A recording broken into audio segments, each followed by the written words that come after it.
Pessoal, hoje nós vamos falar de dor. Como é que vocês descreveriam para mim essa sensação?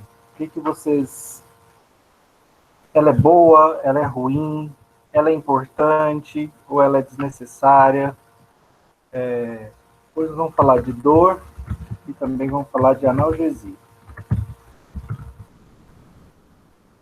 Participe um pouquinho comigo, estou cansado de dar essas aulas falando sozinho. Então vamos lá. O que vocês entendem por dor?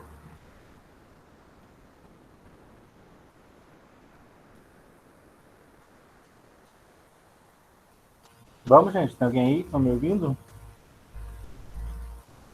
Primeiro, dor é uma sensação que todo mundo experiencia da mesma forma, ou as pessoas podem experienciar a dor de uma forma diferente?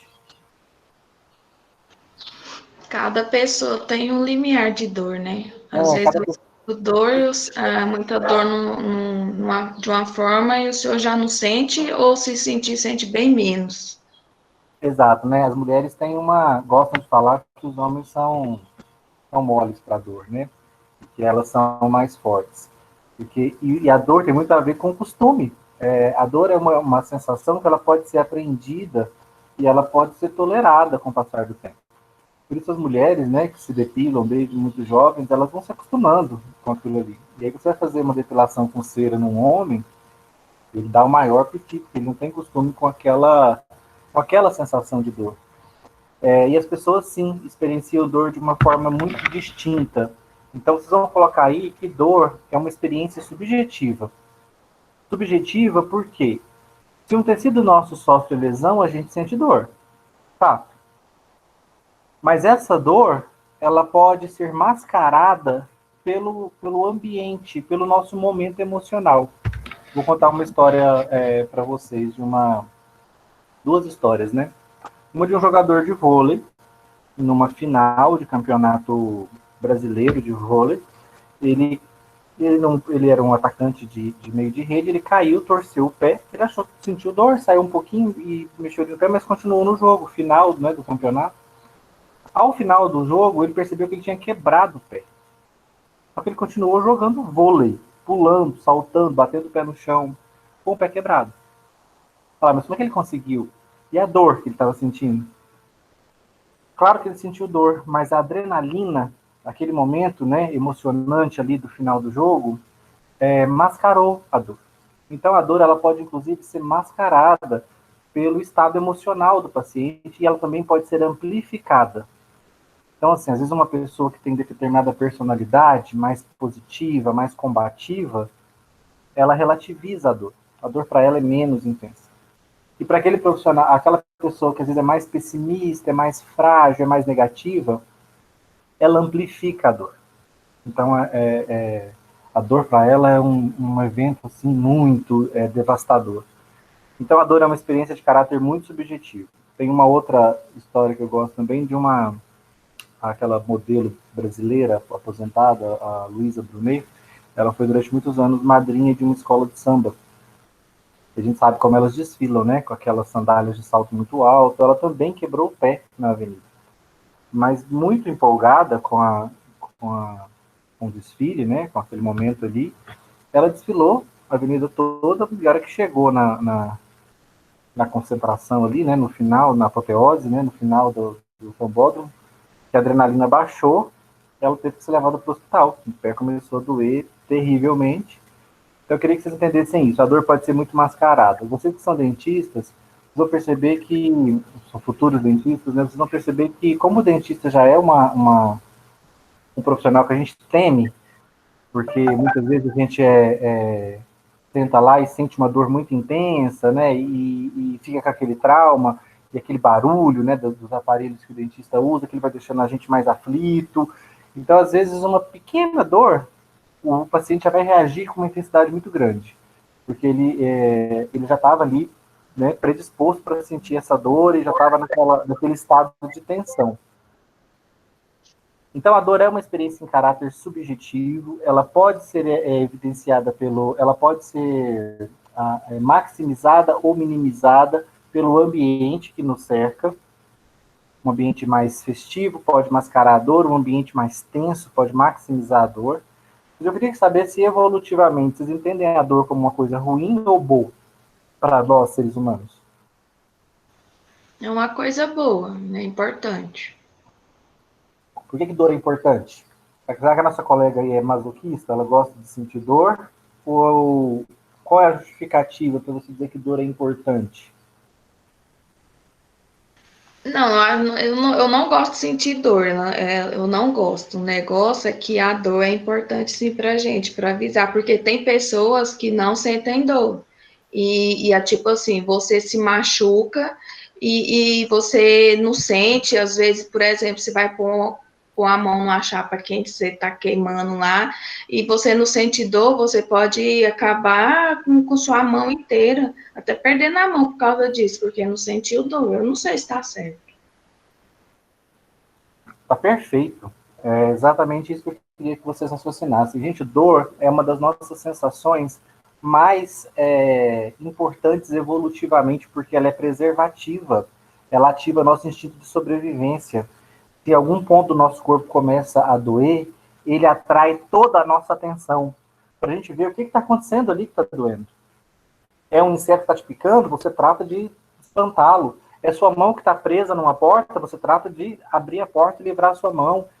E aí cuidar daquele tecido que foi lesionado.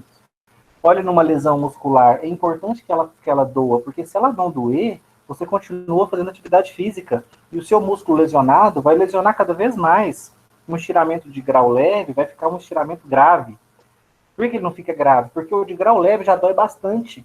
E você precisa ficar ali em repouso, dando um tempo para aquele tecido se recuperar.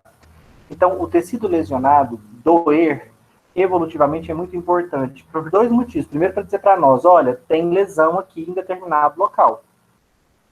Segundo, para nos dizer, olha, dá uma segurada, repousa, cuida, para que o tecido tenha tempo de se reparar.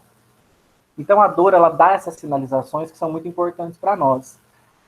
Se você, por exemplo, não sentisse dor e colocasse a mão numa chama do fogão, ou pegasse um ferro quente, ele ia torrar a sua epiderme, a sua derme, você teria uma queimadura gravíssima. A gente não tem essas queimaduras gravíssimas porque você toca em algo que está te provocando lesão, que está muito quente, você já solta imediatamente. Se vocês repararem, as terminações nervosas que detectam a dor, elas estão espalhadas por todo a nossa pele e também no interior do nosso corpo. As vísceras são menos inervadas, mas a nossa pele é muito inervada. Se um mosquitinho agora, com aquele aparelho sugador dele, que é tão fininho, né? Uma agulhinha, quase difícil de enxergar. Se ele picar nas suas costas e inserir, se ele pousar nas suas costas e inserir aquele aparelho ali, sugador dele, talvez o pouso dele nas suas costas você nem perceba, o seu sentido do tato nem detecta, porque ele é muito leve, mas a hora que ele perfurar com aquela agulhinha microscópica as suas costas, você vai sentir exatamente e vai levar a mão exatamente ao ponto onde ele está picando. Mesmo que você não esteja enxergando, mesmo que esteja nas suas costas. Por quê? Porque as nossas terminações de dor, elas estão muito espalhadas pelo nosso corpo. Isso já dá um indício para nós de como a detecção de dor é evolutivamente importante. Não à toa, nossas terminações nervosas se espalharam pela superfície do nosso corpo todo. Nossa boca, né? Totalmente inervada também. Por isso que quando a gente sofre qualquer impacto, né, qualquer lesão na boca, imediatamente a gente sente dor. Como é que funciona o processamento da dor, gente? Nós temos o nosso sistema nervoso central, onde nós tomamos consciência da dor. Então, para que eu saiba que eu estou sentindo dor, o impulso nervoso precisa chegar aqui. Precisa chegar no meu tronco encefálico, no meu encéfalo, na minha medula espinhal, que são as minhas estruturas de sistema nervoso central. O processamento da dor fica no sistema nervoso central. Dor gera memória, gente. Né? A sensação dolorosa gera memória, e é importante que ela gere memória. É importante que ela gere memória, por quê? Porque eu vou evitar um evento que provocou dor em mim no passado, eu vou evitar no futuro, porque eu memorizei aquele evento como algo negativo que me causou dor, me causou lesão, e vou querer evitá-lo. Aquele dentista da mão pesada, né? Hoje em dia não mais, né? Os profissionais da odontologia são melhor formados, mas no passado nós tínhamos uns dentistas muito mal formados. Na verdade, alguns nem eram dentistas, era uma figura que nem existe mais, a gente chamava de protético, ele nem tinha formação de dentista. Mas como não tinha dentista formado no Brasil, né? Então, nas cidades do interior, tinha essa figura desse protético, que às vezes era até um bom profissional, mas ele não tinha formação superior da odontologia, não. Mas fazia tudo. No interior fazia tudo. Fazia canal, fazia de um tudo. Esse profissional, gente, muitas vezes, quando ele é no primeiro atendimento ali, né? No atendimento ainda para criança, precisa ser um profissional muito cuidadoso. Você levar uma criança no dentista a primeira vez, porque se é um profissional de mão pesada, é um profissional que essa criança vai sentir dor ali nesse primeiro atendimento. Como eu falei para vocês, a dor gera memória. E essa criança, mesmo depois de adulto, ela vai evitar o dentista com todas as suas forças. E é o que boa parte da nossa população faz. Ela só vai ao dentista realmente quando o dente literalmente cai, quebra, né? Evita a ida, porque fica no imaginário a dor, o desconforto, que muitas vezes é provocado por um mau atendimento ali no começo. E muita gente, vocês até profissionalmente, vão perder pacientes quando o paciente sentir esse tipo de desconforto, né? E outros dentistas já ganham o paciente justamente por isso. A pessoa fala, não, vai lá na fulano que, nossa, muito cuidadosa, você nem sente anestesia, você não sente nada. Esse desconforto durante o atendimento é muito importante na hora de você cativar o seu paciente. E numa criança, então, mais importante ainda para que ela não carregue ali por anos, uma aversão completa a ir ao dentista, né, a esse cuidado. Essas terminações nervosas, gente, elas são espalhadas pelo nosso corpo todo. E aí, duas coisas podem ativar uma terminação nervosa. Eu quero que vocês entendam que isso aqui eu estou desenhando, ó, um nervo periférico e aqui as terminações nervosas. Então, as terminações nervosas estão ligadas ao axônio do neurônio periférico, neurônio transmitidor. Esse neurônio transmitidor a gente chama ele de neurônio nociceptivo. Noce, gente, quer dizer dor, tá?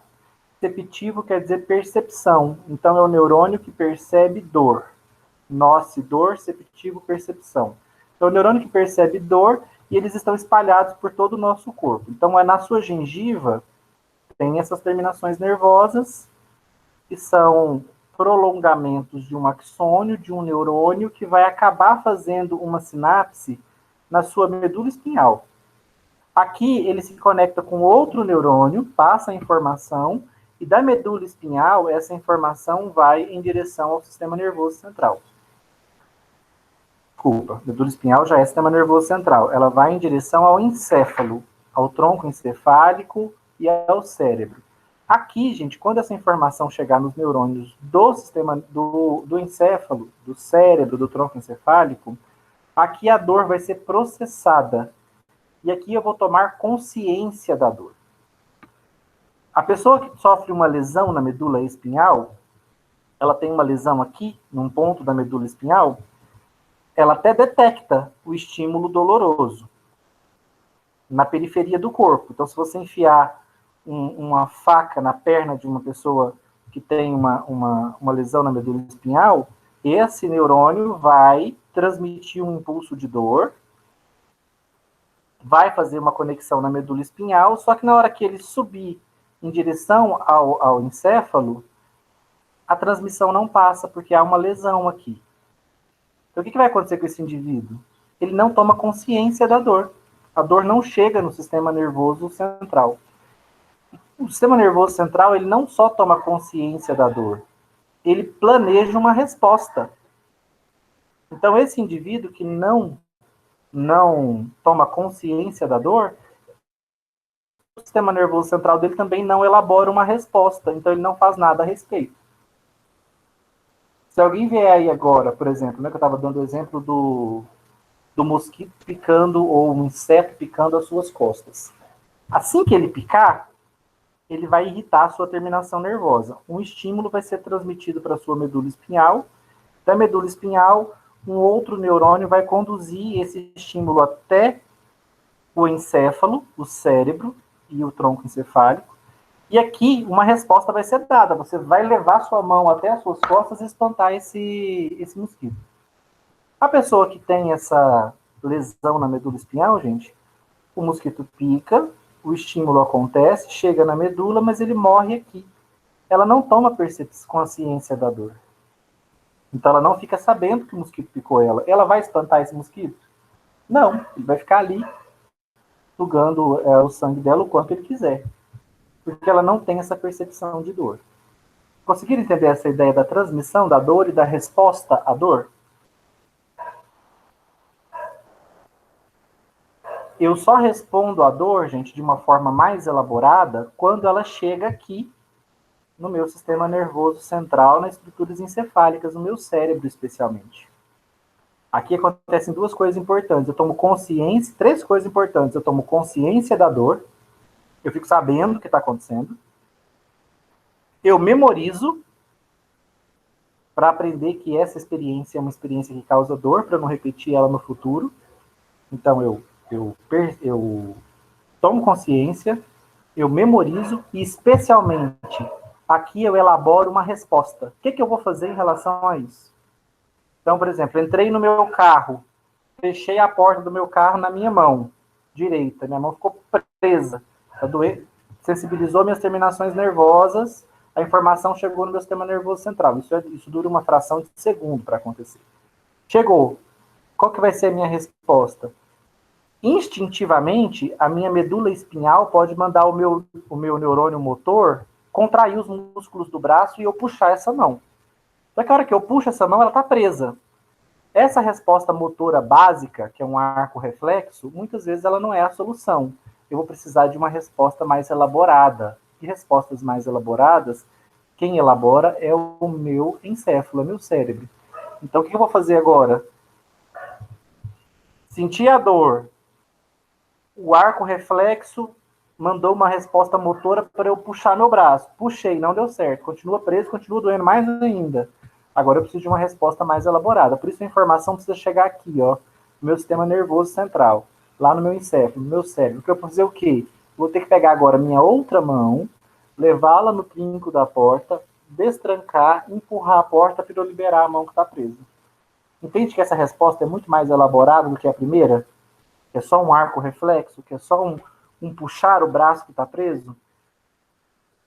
Essa resposta, que é só um arco reflexo, ela é dada em nível medular. É a própria medula que já manda uma resposta pelo nervo motor. Agora, a resposta mais elaborada, que é essa de pegar a outra mão, abrir a porta, empurrar a porta, liberar a minha mão presa, essa já vou precisar de um processamento no sistema nervoso central. Tudo bem até aqui, gente?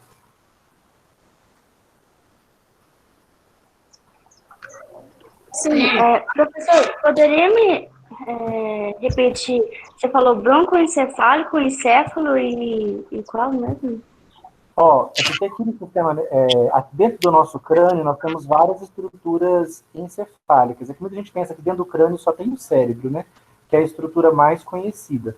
Mas não, na base do cérebro eu tenho o tronco encefálico, que é uma estrutura que está entre o cérebro e a medula espinhal. Então é uma estrutura que, na verdade, é a base na qual o cérebro está posicionado. Então aqui eu tenho três estruturas no tronco encefálico: a ponte, o mesencéfalo e o bulbo. Então são três estruturas que a gente chama de tronco encefálico. Sobre eles está o cérebro e lateral aqui está o cerebelo. São algumas das estruturas que estão no encéfalo, dentro da nossa caixa craniana. A maior e a mais importante delas é mesmo o cérebro. Mas existem outras estruturas encefálicas dentro do nosso crânio.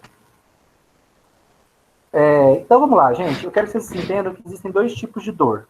Uma dor que a gente chama de nociceptiva e uma dor chamada nevrálgica. O que é a dor nociceptiva, gente? A dor nociceptiva é a dor inflamatória. Por que inflamatória? Porque ela acontece à medida que vão se acumulando no tecido substâncias que irritam a terminação nervosa. Quais substâncias irritam a terminação nervosa? Eu coloquei aqui, ó, ficou pequeno, vou até pôr maior. Quais são as substâncias que a gente pode listar? Vou até listar mais algumas aqui, além dessas que eu já coloquei. Quem que irrita a terminação nervosa e pode provocar dor? A rainha da dor, né, a substância que mais irrita os neurônios e leva ao surgimento da dor, é uma substância chamada bradicinina. Então, bradicinina pode provocar irritação na terminação nervosa. A própria histamina pode provocar irritação na terminação nervosa.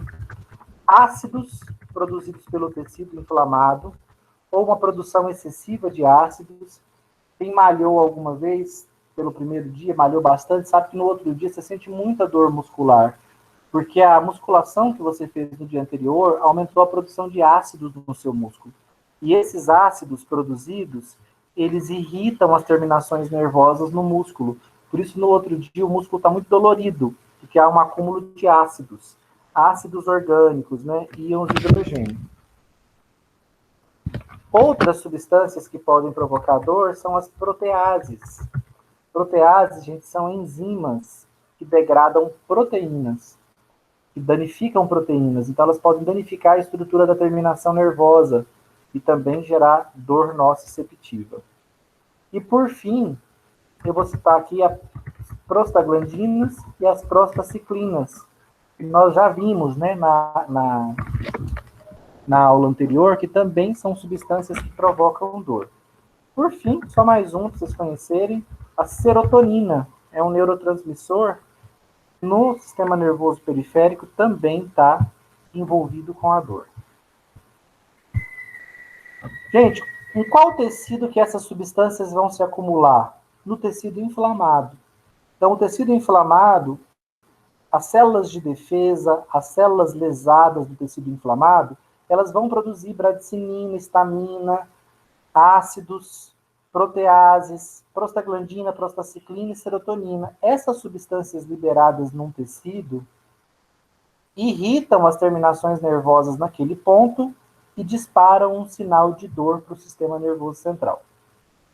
Essa dor nociceptiva, gente, que é a dor inflamatória, ela tem duas características que vocês vão anotar aí. Ela é gradual, ela é lenta e gradual. O que significa ser gradual? Que ela vai aumentando com o tempo. O que vocês acham que precisa acontecer para essa dor nociceptiva aumentar? Agora que vocês sabem o que causa ela.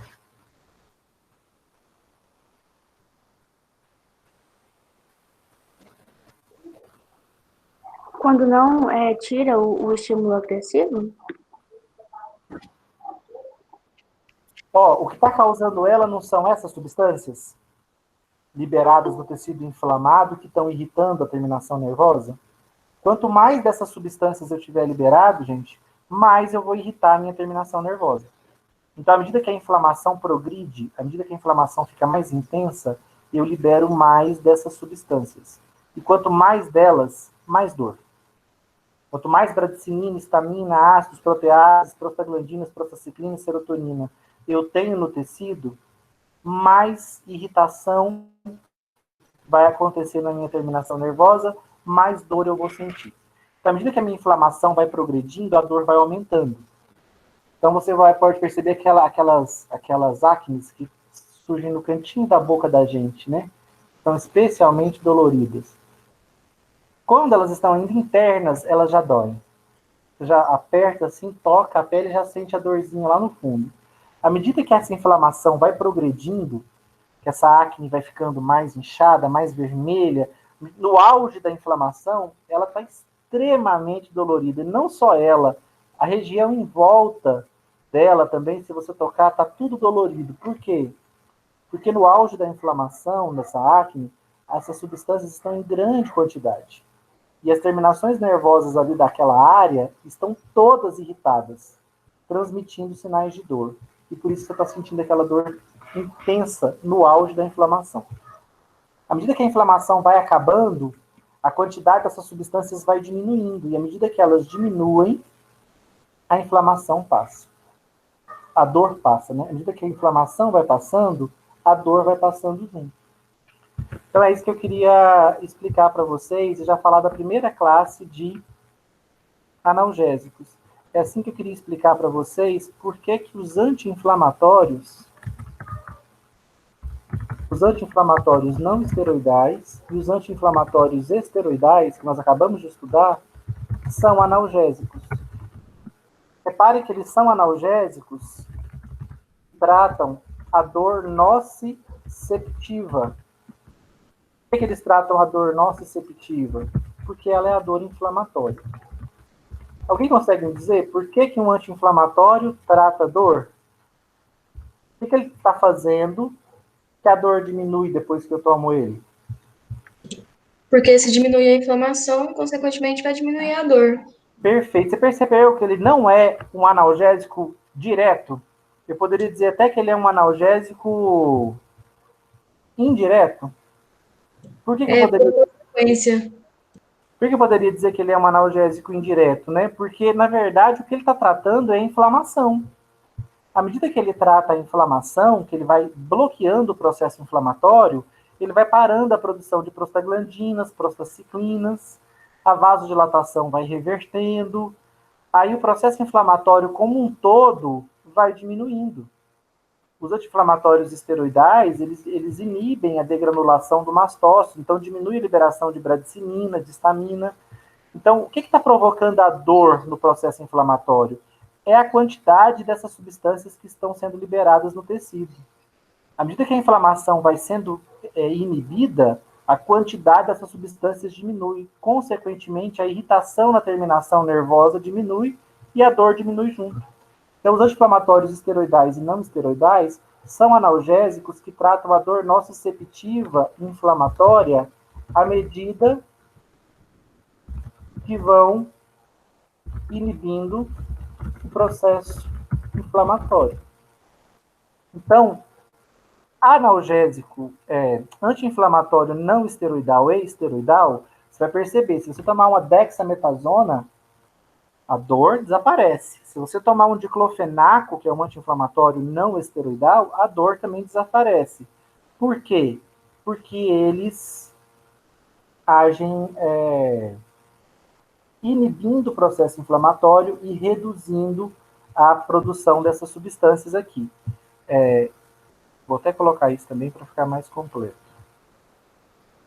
Então, à medida que vão inibindo o processo inflamatório e reduzindo a produção de substâncias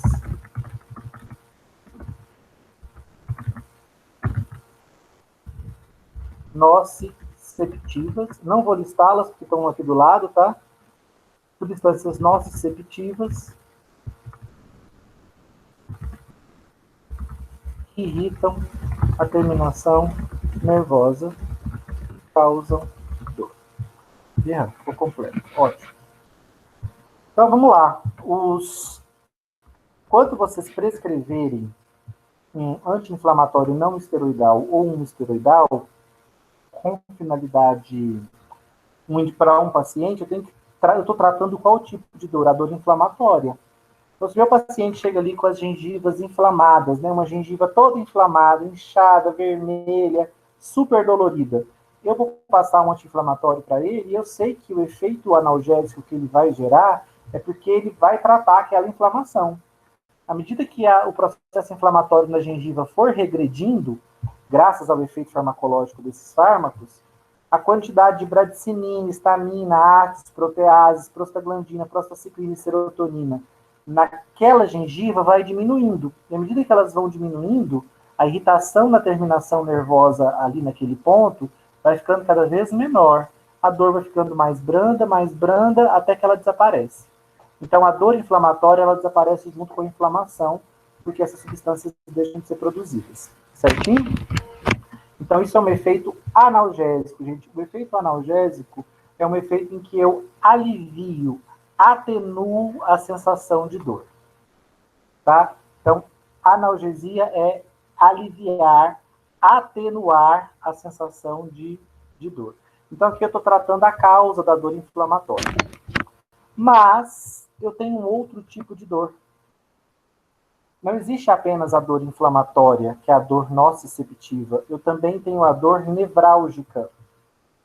O que é a dor nevrálgica, gente? Uma dor do tipo nevrálgica é diferente da nociceptiva. A nociceptiva é uma dor lenta e gradual. Ela vai aumentando com o tempo à medida que a inflamação vai progredindo. E a dor nevrálgica? A dor nevrálgica ela acontece quando o próprio nervo é lesionado. Dentista é o melhor exemplo para dar um exemplo de dor nevrálgica.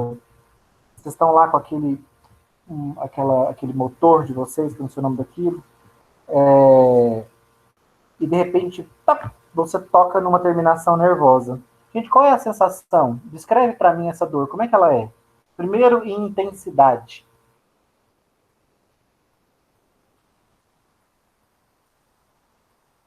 Como é que é essa dor, gente, quando eu atinjo diretamente um nervo e provoco lesão direta no nervo? Aqui era irritação, substâncias irritantes no nervo. Aqui não, aqui eu estou lesionando o nervo. Eu posso estar partindo a terminação nervosa, posso estar cortando a terminação nervosa, perfurando a terminação nervosa. Aqui eu estou provocando dano à terminação nervosa. Como é que é essa dor quando o dentista toca uma terminação nervosa na nossa boca? Aguda? E intensidade, como é que você caracterizaria ela? Leve, moderada, intensa? Intensa? É uma dor muito intensa, né? Mas agora caracteriza ela para mim em termos de tempo. A nociceptiva é uma dor lenta, demorada. Okay? Enquanto o processo inflamatório durar, a dor nociceptiva vai estar ali presente. Então, se você tiver uma inflamação durante semanas, são semanas com o tecido dolorido, porque está inflamado. Agora, a nevrálgica, como é que é essa dor? O dentista vai lá e toca, você sente aquela dor assim, lancinante. Você vai lá no alto, assim, quase desmaia. E ela dura muito tempo, gente?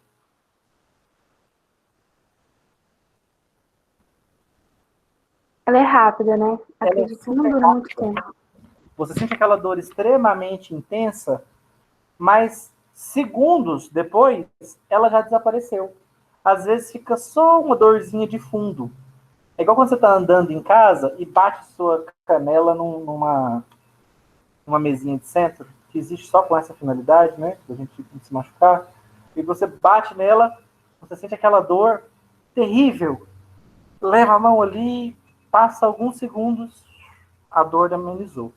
Por quê, gente?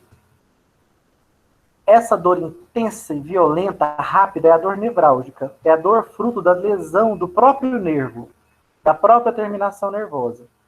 Depois, aquele tecido lesionado, ele começa um processo inflamatório. Aí vai começar a acumular nesse tecido essas substâncias aqui. O acúmulo dessas substâncias é que vai fazer com que a terminação nervosa comece a ficar irritada, e aí vem uma dor lenta e que vai aumentando à medida que a inflamação aumenta. Então, depois da dor nevrálgica, é comum que eu tenha dor nociceptiva. A nevrálgica é a dor do impacto, da lesão direta no nervo. Ela é aguda, mas ela é passageira. Agora, a dor nociceptiva, ela é gradual, ela vai aumentando com o tempo, à medida que o processo inflamatório vai se instaurando depois que a lesão acontecer. Essa dor nevrálgica, gente, vocês acham que dá para uma dor, eu vou lesionar uma terminação nervosa. Você vai fazer uma cirurgia na boca de um paciente. Você vai lesionar essa terminação nervosa. Porque você vai passar o bisturi, então você vai cortar terminações nervosas. Ao cortar terminações nervosas, eu estou provocando uma lesão, um dano à terminação nervosa. Esse paciente vai sentir dor nevrálgica. Ele vai suportar isso quietinho, está na sua cadeira? Não. Minha pergunta, se você der anti-inflamatório não esteroidal ou esteroidal para ele, você vai conseguir impedir que ele sinta dor nevrálgica?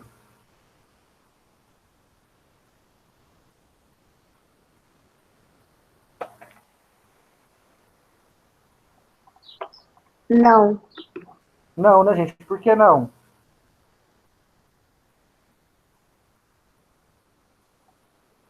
Porque ela não é causada por uma inflamação. Porque a dor nevrálgica é provocada pelo dano à estrutura nervosa, à terminação nervosa. Ela não é fruto do processo inflamatório. Esses daqui, eles atenuam a dor provocada pelo acúmulo dessas substâncias num tecido inflamado. Essa aqui, gente, é uma dor, um sinal de dor que é disparado quando a terminação é lesada. Então, para a dor nevrálgica, não adianta eu usar anti-inflamatório não esteroidal e nem anti-inflamatório esteroidal. Você pode estar tomando aí diclofenac, meloxicam, alguns dos anti-inflamatórios não esteroidais. Se você sair andando na sua casa e bater a sua canela numa mesinha, vai doer do mesmo jeito, apesar dos seus tecidos estarem todos com anti-inflamatório não esteroidal, já que você está fazendo uso. Então, não, eles tratam a dor inflamatória, mas não tratam a dor nevrálgica. O que eu vou fazer com a dor nevrálgica, gente?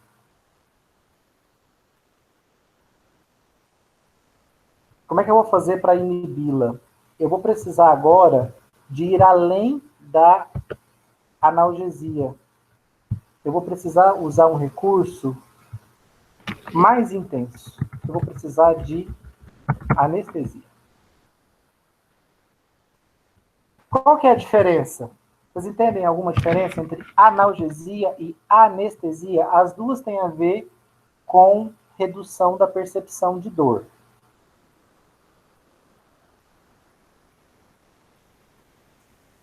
E qual seria a Bloqueia o diferença? impulso nervoso do nervo? A diferença entre a anestesia e a analgesia, qual que você disse? Bloqueia o impulso do nervo. Qual delas? O impulso nervoso? Ó, a A anestesia, anestesia, ela bloqueia o impulso nervoso. a anestesia ela não vai permitir que o impulso nervoso seja transmitido aqui, ó, para o sistema nervoso central. A anestesia, ela nem. A anestesia local, né? Vamos colocar aqui local primeiro. A anestesia local, ela nem deixa a transmissão do impulso nervoso chegar ao sistema nervoso central. Então, o que acontece com a anestesia local? O paciente não vai ter uma percepção consciente da dor. Porque ele só fica sabendo, ciente de que está doendo, se o impulso nervoso gerado aqui no local da lesão for conduzido à medula espinhal e da medula espinhal até o cérebro. É aqui que ele toma consciência da dor. Se esse impulso é bloqueado no caminho, ele não percebe que ele está tendo uma lesão. Por isso que a anestesia local é perigosa muitas vezes. O indivíduo vai lá no dentista e toma uma anestesia local. E às vezes a anestesia se espalha, né, pela boca, por exemplo, pela bochecha. Aí o dentista fala, olha, chegando em casa você não, tá? Espera passar a anestesia. Mas sempre tem aquele morto de fome, né? E ele vai comer, ainda anestesiado. De repente ele percebe um gosto forte de sangue na boca. O que está acontecendo? Ele está mastigando um pedaço da língua dele, ele está mastigando um pedaço da gengiva, da bochecha. E aí, a hora que a anestesia passar, ele vai começar a sentir uma dor imensa. E a hora que ele levar a língua lá, ele vai perceber que ele fez um buraco na bochecha, ele comeu um pedaço da língua. Por quê? Porque estava com a transmissão do impulso bloqueado. Então, ele estava provocando lesão na boca, mas ele não estava consciente disso, porque a transmissão do impulso estava bloqueada. Gente, toda terminação nervosa, quando ela é lesada, ou quando ela é irritada, ela transmite um impulso nervoso em direção ao sistema nervoso central. Para isso acontecer, o neurônio precisa despolarizar. Então, o neurônio está em repouso. Se eu irrito ele, ou se eu lesiono ele, ele sai do repouso e despolariza para transmitir o impulso nervoso. A gente viu isso lá em fisiologia. O que é a despolarização de um neurônio? É quando ele é irritado ou quando ele é lesado, quando a terminação nervosa é irritada por substâncias irritantes, ou quando ela é diretamente lesionada, a terminação nervosa abre canais de sódio. E ao abrir canais de sódio, gente, o sódio entra no neurônio e ele despolariza. Ele muda a carga e aí ele vai transmitindo o impulso nervoso ao longo da fibra nervosa à medida que os canais de sódio vão se abrindo. Então, vai entrando sódio no neurônio. Então, o que eu quero que vocês saibam? Quando uma terminação nervosa é irritada, ou quando uma terminação nervosa é diretamente lesionada, o que vai mudar na fibra nervosa para que ela saia do repouso e transmita o estímulo de dor em direção à medula espinhal? Ela precisa sofrer o quê? Despolarização. O que é despolarização? A fibra nervosa irritada ou diretamente lesada, ela abre canais de sódio na membrana do neurônio e sódio entra no neurônio. Esse é o processo de despolarização. É assim que o neurônio sai do repouso e conduz o estímulo de dor até a medula. Da medula, ele é conduzido até o meu cérebro e tronco encefálico. E aqui eu vou tomar consciência da dor. Eu vou ficar ciente de que está havendo uma lesão em algum tecido meu. Ou uma lesão inflamatória, ou uma lesão direta no meu nervo. Entenderam isso, gente? Que o neurônio... Ó, se vocês não estão sentindo dor em uma parte do corpo, é porque os seus neurônios estão em repouso. Agora, se você der um beliscão aí em uma parte da sua pele, o beliscão, gente, ele vai provocar dor nociceptiva ou nevrálgica? Nociceptivo. Não. Beliscão, você está pressionando com os seus dedos as suas terminações nervosas. Dor nevrálgica, você está torcendo as suas terminações nervosas. Está espremendo elas. Dor nevrálgica. A dor vai... O que vai acontecer com esse neurônio que estava em repouso? Ele vai abrir os canais de sódio vai entrar nele, ele despolariza e conduz um impulso nervoso em direção à medula espinhal. E daqui vai para o sistema nervoso central. Esse é o processo de despolarização. O que um anestésico local faz, gente? Os anestésicos locais são justamente moléculas que se ligam a esses canais de sódio e mantêm esses canais fechados. Mantêm esses canais bloqueados.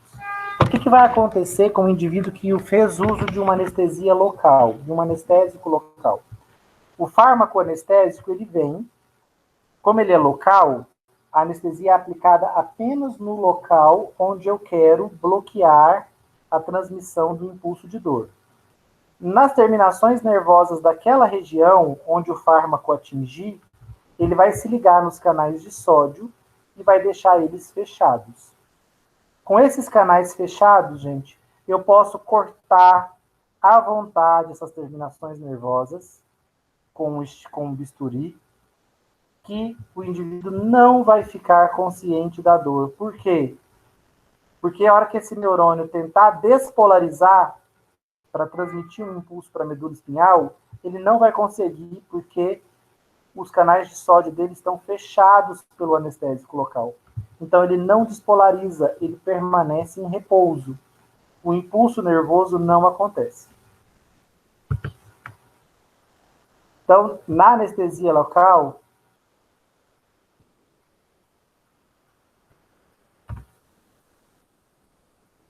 os anestésicos locais,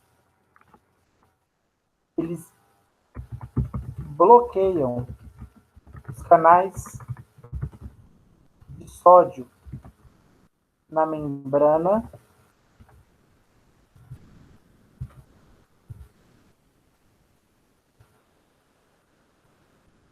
dos neurônios,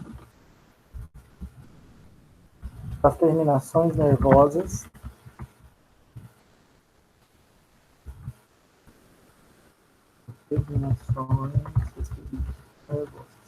Então, os anestésicos locais, eles bloqueiam os canais de sódio na membrana dos neurônios das terminações nervosas. Qual que é a consequência de eu bloquear os canais de sódio na membrana das terminações nervosas, gente? Como é que eu continuo aqui?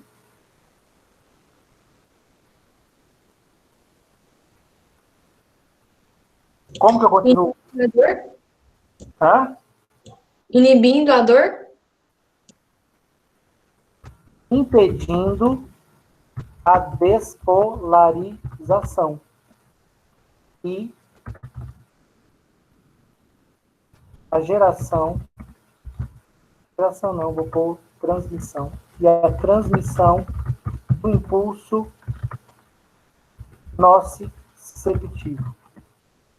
Então, gente, quando um anestésico local se liga aqui no canal de sódio e fecha ele, deixa ele fechado, eu posso pintar e bordar aqui com essa terminação nervosa. Posso cortar com bisturi, posso queimar essa região, queimar essas terminações nervosas com alta temperatura, com baixa temperatura, posso fazer o que eu bem entender. O indivíduo não vai reagir a esses estímulos, por quê? Porque os nervos dessa região estão com seus canais de sódio bloqueados. Os neurônios que inervam essa região, que está sob o efeito do anestésico, elas estão com os canais de sódio bloqueados. Por isso a terminação nervosa não conduz impulso nervoso, ela não despolariza, ela não se ativa. A terminação nervosa permanece em repouso, que para ela ativar, ela tem que abrir canal de sódio, o sódio tem que entrar no neurônio. Mas sob o efeito de um anestésico local, o sódio não entra no neurônio, porque o canal de sódio está fechado.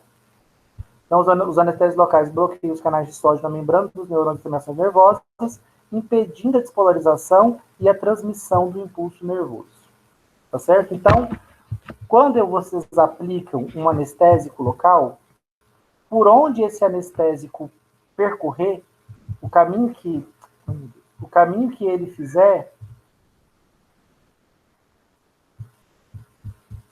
por onde ele percorrer ali no tecido, os canais de sódio serão bloqueados. Vê se vocês conseguem me explicar por que em algumas anestesias, às vezes eu vou ao dentista, talvez eu tenha acontecido com vocês, ele faz uma anestesia e ela fica ali bem restrita à gengiva, àquela região onde ele trabalhou. Na minha língua não fica anestesiada, nem minha bochecha. Dependendo do dentista que a gente vai, ele aplica a anestesia e anestesia tudo. Fico com a língua dormente, fico com a bochecha, ou às vezes com um lado do rosto todo dormente. O que vocês acham que está acontecendo, gente? Qual que é a diferença entre um procedimento e outro?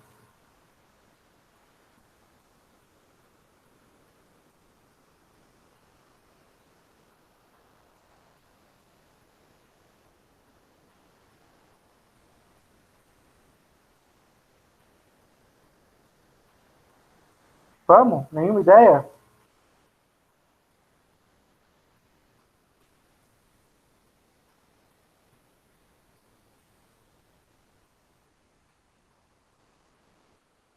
Vamos, gente. O que está acontecendo? Por que uma se espalha mais e outra menos? Gente, a anestesia... Por causa da distribuição pelo osso, alguns ossos são mais tensos e os outros são mais largos, nesse sentido? Não. Osso não distribui substâncias no corpo. Quem distribui substâncias no corpo? Corrente sanguínea. Corrente sanguínea. Aí nós chegamos num ponto. Alguns dentistas, durante a aplicação de uma anestesia local, dependendo do ponto onde eu apliquei, aquele ponto pode estar muito vascularizado. E aí o meu anestésico local, ele cai na corrente sanguínea. E aí ele começa a ser espalhado por aquela região.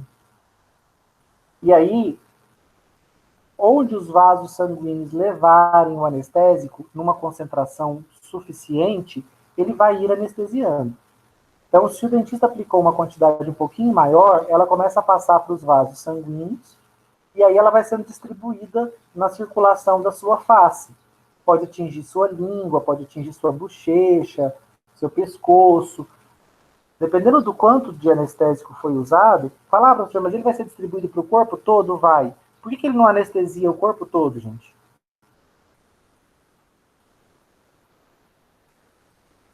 Ó, se caiu na corrente sanguínea, por que ele está anestesiando só uma parte do meu rosto e não o meu corpo todo?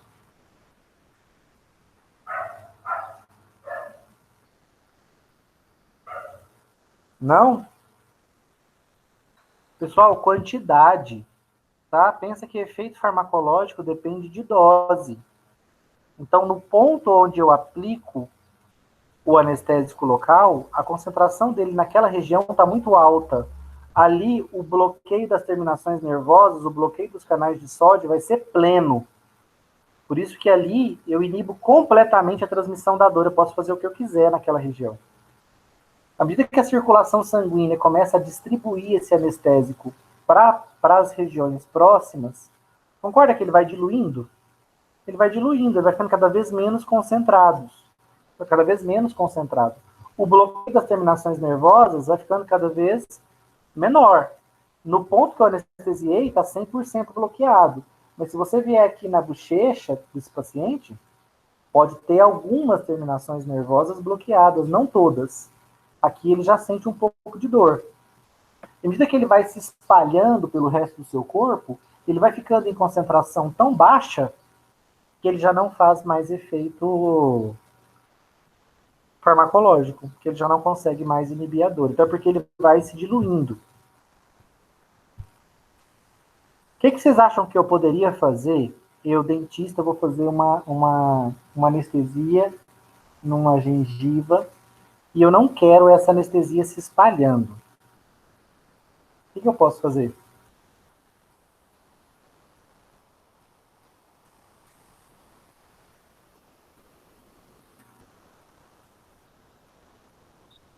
Coloca uma quantidade não muito alta? Primeira coisa, quantidade. Eu preciso ajustar quanto de anestesia eu preciso naquele paciente. Às vezes, num procedimento mais apressado, eu faço uma anestesia, o paciente demora a responder, eu faço outra, querendo anestesiar logo, e aí eu aplico uma quantidade grande de anestésico local.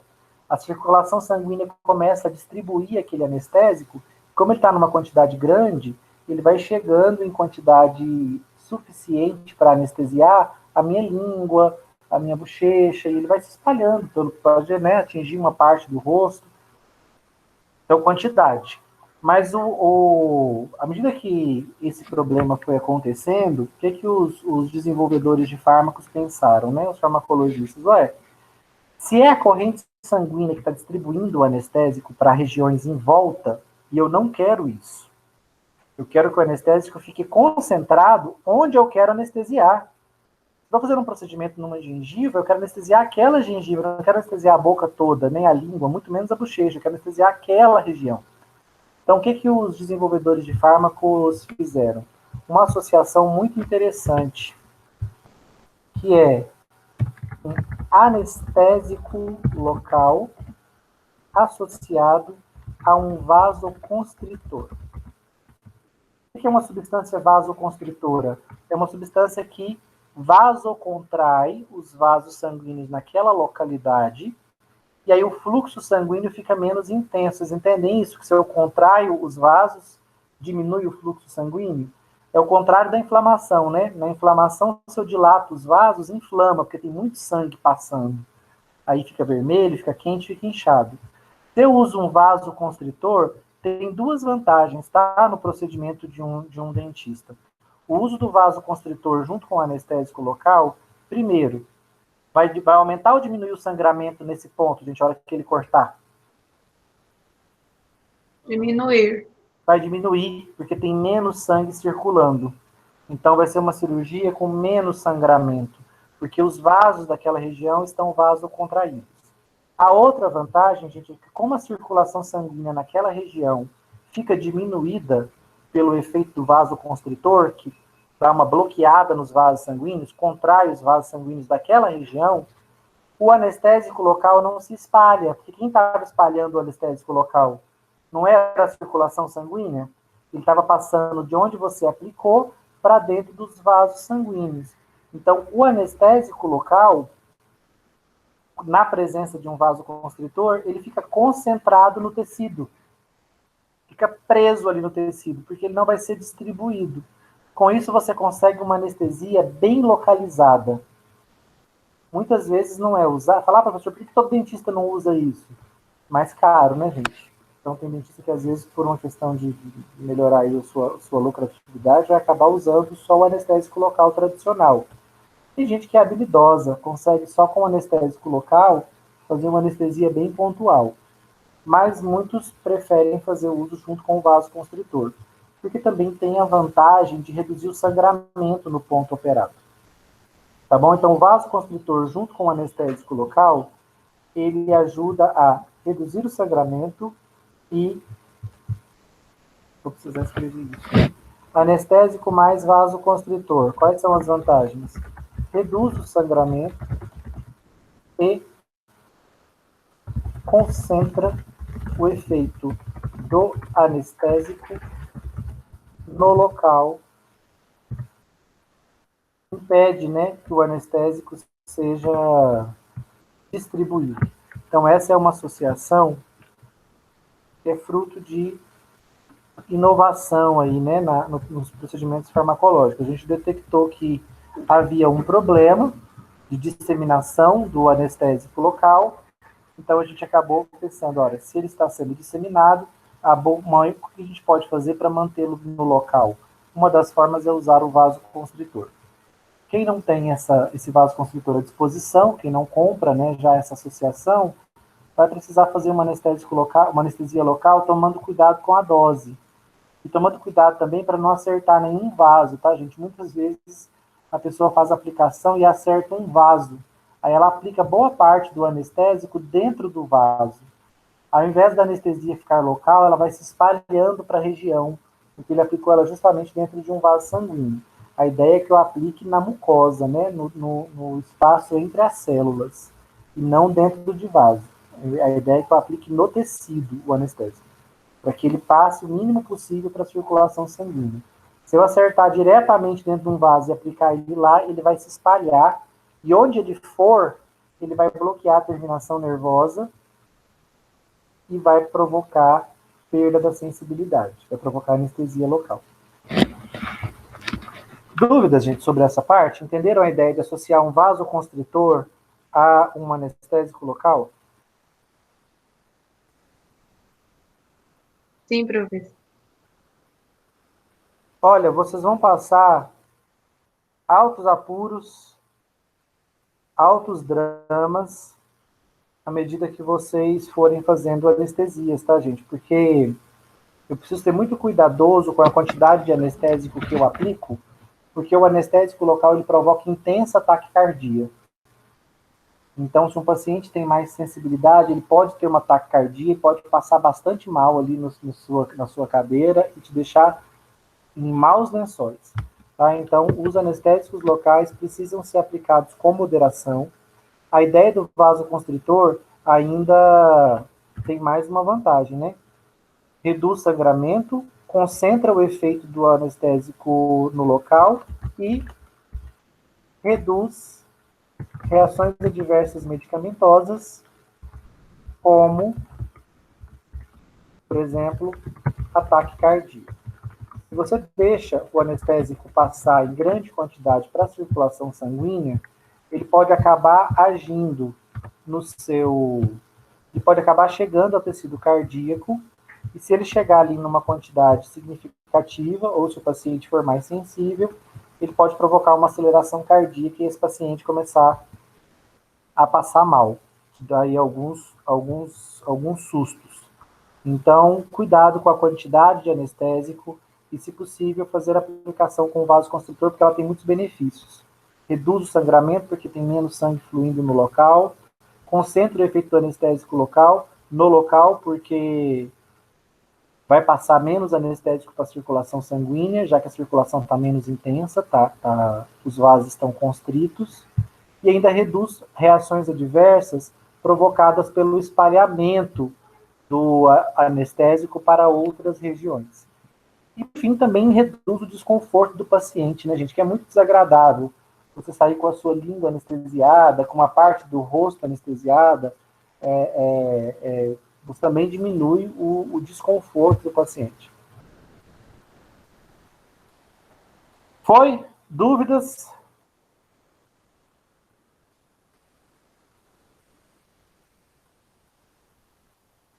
Vou citar para vocês agora alguns anestésicos locais que vocês devem conhecer. Vou contar uma historinha primeiro. Algum de vocês sabem como se descobriu os anestésicos locais?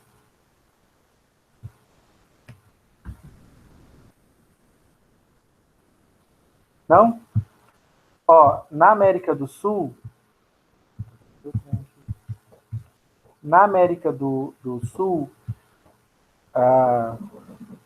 os cientistas perceberam que os índios americanos, eles faziam uso de uma planta chamada coca. O nome científico dela é Erythrocylum coca. Essa planta era usada em rituais, especialmente pelas populações indígenas aqui da América do Sul, especialmente o Império Indígena que existia aqui na América do Sul, o Império Inca. Esse pessoal usava a folha de coca em cerimônias. Esse chá da folha de coca provocava alucinações, provocava delírios, euforia. Só que quando alguns indivíduos mascavam a folha de coca, ela adormecia a boca, ou seja, ela acabava com a transmissão de dor, a sensação dolorosa diminuía. Se eu pegasse a coca e amassasse a coca, fizesse um extrato e aplicasse sobre uma ferida na pele, a dor passava. Lógico, né, gente? Os índios fizeram isso durante muitos séculos, era um recurso fitoterápico deles. Quando os cientistas descobriram, o que um cientista pensa quando ele vê um negócio desse? Vou levar essa folha para o laboratório e vou descobrir que substância que tem aí dentro que bloqueia a dor, né? Que esses índios passam nas feridas e a dor passa. Então, com uma dor de dente, eles mastigam a folha de coca, a dor desaparece, a boca adormece. O que tem nessa substância que está provocando efeito anestésico, né? O que tem nessa planta? E aí descobriram uma substância que provocava efeito anestésico local presente na coca. E como a planta se chamava coca, eles batizaram a substância como cocaína. Durante muitos anos, a cocaína foi o único anestésico local que nós tínhamos, extraído da folha da coca. Só que, especialmente no período das guerras aí, os soldados usavam cocaína para anestesiar durante aquelas lesões graves de guerra, né? E para fazer as cirurgias, para fazer as amputações, e depois continuavam usando cocaína para inibir a sensação de dor naquele local. Só que a cocaína apresentou um grande problema. Ela provocava dependência psíquica, porque ela era usada de forma sistêmica, ela era injetada, então ela provocava dependência psíquica porque ela chegava no sistema nervoso central. Os indivíduos que faziam uso de cocaína ficavam viciados em cocaína, porque além de inibir a dor, além de anestésico local, a cocaína é euforizante. Ela provoca euforia, uma sensação de muito prazer, uma sensação muito agradável. Então, além de inibir a dor, ela provoca essa sensação de extremo prazer. Aí as pessoas que faziam uso de cocaína ficavam dependentes psíquicas. Queriam usar cocaína para o resto da vida, o tempo todo. Então, a cocaína se transformou num grande problema. Ela era uma solução, se transformou num grande problema. Porque ela chegava ao sistema nervoso central, provocava euforia, gerava dependência psíquica e se transformou numa das principais drogas de abuso do mundo. O que os cientistas perceberam? Não, nós precisamos de fármacos que tenham o mesmo efeito da cocaína, só que eles só podem agir na periferia. Eles têm que agir de forma local. Eles não podem cair na circulação sanguínea, senão eles vão chegar ao cérebro. No cérebro, eles vão provocar euforia e o paciente vai ficar dependente psíquico, vai ficar viciado. Então, não. Vamos desenvolver fármacos derivados da cocaína e que tenham efeitos restritos à periferia. Foi assim que surgiu a primeira classe de anestésicos locais. Todos eles, gente, moléculas inspiradas na cocaína. Por isso que os anestésicos locais levam a mesma terminação da molécula original. Então, eu tenho procaína, eu tenho ropivacaína, tenho tetracaína, tenho lidocaína, tenho bupivacaína, eu tenho várias caínas. São todas anestésicos locais derivadas da cocaína. Por que elas não me provocam dependência psíquica? Porque elas não me deixam eufórico? Por que eu não fico viciado? Porque elas são aplicadas localmente, com efeitos restritos ao tecido onde elas foram aplicadas. A fração delas que cai na corrente sanguínea é muito pequena, insuficiente para chegar no cérebro e gerar euforia. Por isso eu não me vicio nesses fármacos. Então, uma solução para o problema da euforia gerado pela cocaína foi fazer a aplicação local, injeção local desses fármacos, na menor dose possível para gerar efeito anestésico, sem, contudo, chegar na corrente sanguínea em grande quantidade. Chega na corrente sanguínea? Chega. Mas aí é distribuído para o corpo todo em quantidade muito pequena. Não chega no cérebro a quantidade suficiente para provocar euforia e gerar dependência. Por isso que esses fármacos aqui, muitos deles, inclusive, são pouco capazes de atravessar a barreira hematoencefálica e chegar no cérebro. Por isso que, mesmo que eles caiam na corrente sanguínea, praticamente não vão atingir o sistema nervoso central, assim não provocando dependência psíquica, né? Não provocando efeito euforizante. Esses são os anestésicos locais e essas são as informações que eu acho mais importantes de vocês terem sobre eles, tá certo? Na nossa próxima aula, eu vou começar falando de analgésicos opioides. Quem são os analgésicos opioides, gente? Eu só uso anestésico local para cirurgia. Para bloquear a dor periférica, normalmente eu uso anti-inflamatórios esteroidais ou não esteroidais. Mas muitas vezes, gente, esses fármacos aqui eu vou indicá-los para dor leve a moderada. Já essa turma aqui, os analgésicos opioides, eles serão indicados para dor moderada a grave.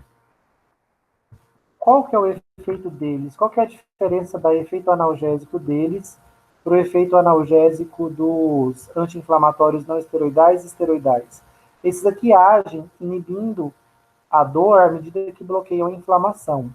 Os analgésicos opioides, gente, eles agem sobre o sistema nervoso central e periférico.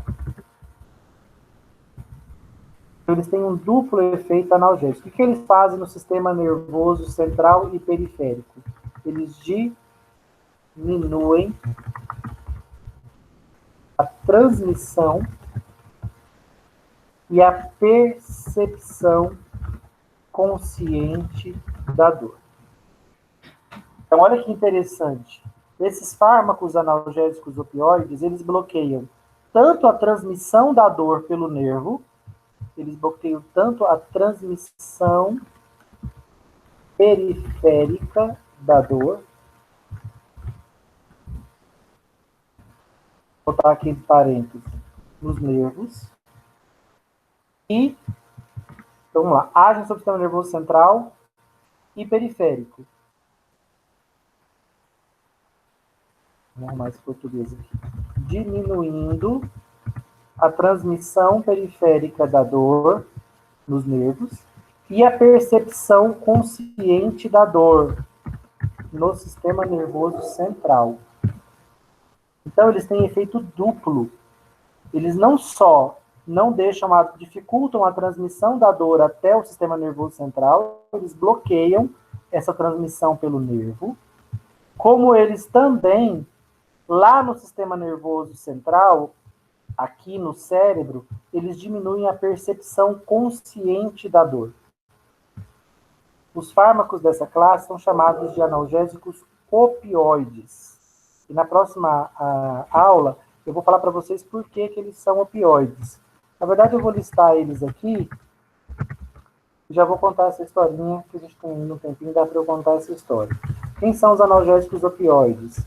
O primeiro deles é a morfina. Vou contar a historinha da morfina para vocês. Dá uma história, tá? Depois, se vocês quiserem ver de novo na gravação, para anotar, vocês vão ver que toda a classe de analgésicos, gente, ela veio da natureza. Os anestésicos locais vieram da coca, né? Aqui, uma planta sul-americana. Os analgésicos opioides vieram da papoula, que é uma planta asiática.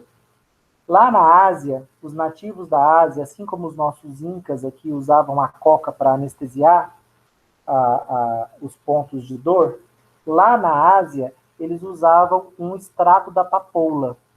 A papoula é uma planta que você cortar ela,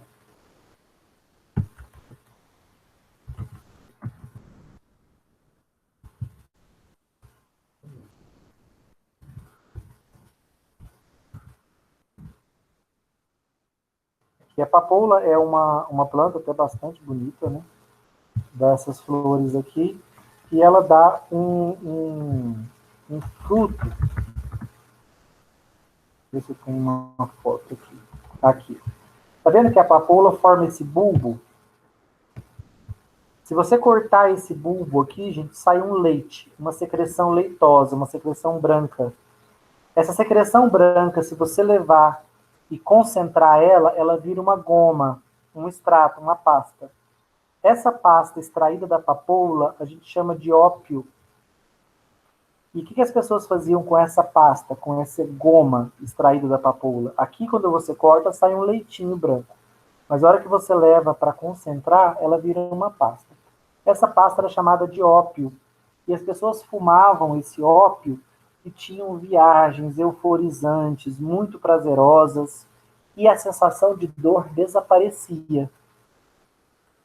Parecido com o que acontecia na América do Sul, né? Só que, quando foram estudar o extrato da papoula, que a gente chama de ópio, eles perceberam que nesse extrato tinha uma substância poderosa analgésica. E eles batizaram ela de morfina, em homenagem ao deus do sono, Morfeu. Porque quando as pessoas faziam uso, elas relaxavam, usavam o ópio, elas relaxavam, tinham uma viagem prazerosa, euforizante, e a dor desaparecia. E essas pessoas acabavam adormecendo. Então, por conta disso, a morfina foi batizada em homenagem ao deus Morfeu, porque ela era a principal substância presente no ópio que provocava esse efeito analgésico. Além da morfina, no ópio a gente ainda descobriu a codeína. São os dois principais analgésicos presentes no ópio. Por isso, as substâncias derivadas da papoula, do extrato da papoula, que é chamada de ópio, foram batizadas de analgésicos opioides, ou seja, analgésicos que vieram do ópio, do extrato concentrado da papoula, que se chama ópio. Então, quando eu concentro a secreção leitosa da papoula, eu obtenho o ópio, e no ópio, qual é a substância preponderante lá? Morfina, tá, gente? Ela é muitas e muitas vezes mais potente que a codeína. Mas eu tenho as duas no ópio, morfina e codeína. Ambas são usadas como analgésicos até os dias de hoje. Só que depois delas, outros analgésicos foram desenvolvidos, como a fentanila, a sulfentanila e o tramadol. São todas substâncias inspiradas na morfina e que pertencem ao grupo dos analgésicos opioides. Tá? Então, morfina e codeína são naturais, tá? Eles estão presentes no extrato da papoula. Fentanila, sulfentanila e tramadol são sintéticos. Certo, gente? Na próxima aula a gente vai finalizar esse assunto. Só queria apresentar para vocês os analgésicos opioides que vieram da papoula e que são os mais poderosos analgésicos que nós temos, porque eles bloqueiam a dor de duas formas. Bloqueiam a transmissão periférica da dor pelo nervo e também bloqueiam a percepção consciente da dor no sistema nervoso central. São todos extraídos, morfina e codeína foram extraídas da papoula, e com base na estrutura da morfina, eu desenvolvi fentanila, sulfentanila e tramadol em laboratório. Esses fármacos são sintéticos. E são todos os mais poderosos analgésicos dos quais a gente pode lançar mão para inibir dor moderada a grave. Tá certo? Paciente com câncer, por exemplo, não usa anti-inflamatório, não adianta. Precisa usar analgésico opioide. Vai terminar a nossa aula no seguinte, falando sobre os analgésicos opioides, sobre o problema de usá-los, tá? Eles também geram dependência psíquica, o que é bastante perigoso, porque eles agem no sistema nervoso central. Dúvidas?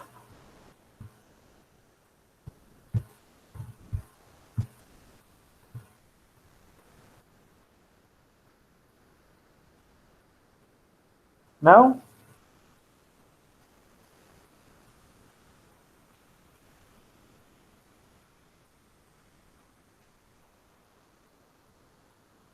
Então, ótimo. Espero que tenham captado aí. Eu vou passar para vocês, gente, o capítulo sobre anestésicos locais, porque, assim como os anti-inflamatórios, mas até mais que os anti-inflamatórios, essa é uma classe que vocês precisam conhecer bem. Então, eu vou recomendar que vocês leiam o capítulo dos anti-inflamatórios locais. Notei que deu uma queda grande, gente, na quantidade de alunos. Isso sempre acontece após a primeira VA. Fala para os colegas de vocês aí voltarem para a aula. Depois vai todo mundo mal lá na segunda VA e não assume que também não assistiu a aula. Pede para esse pessoal voltar. Quem estiver assistindo a aula gravada não tem problema também.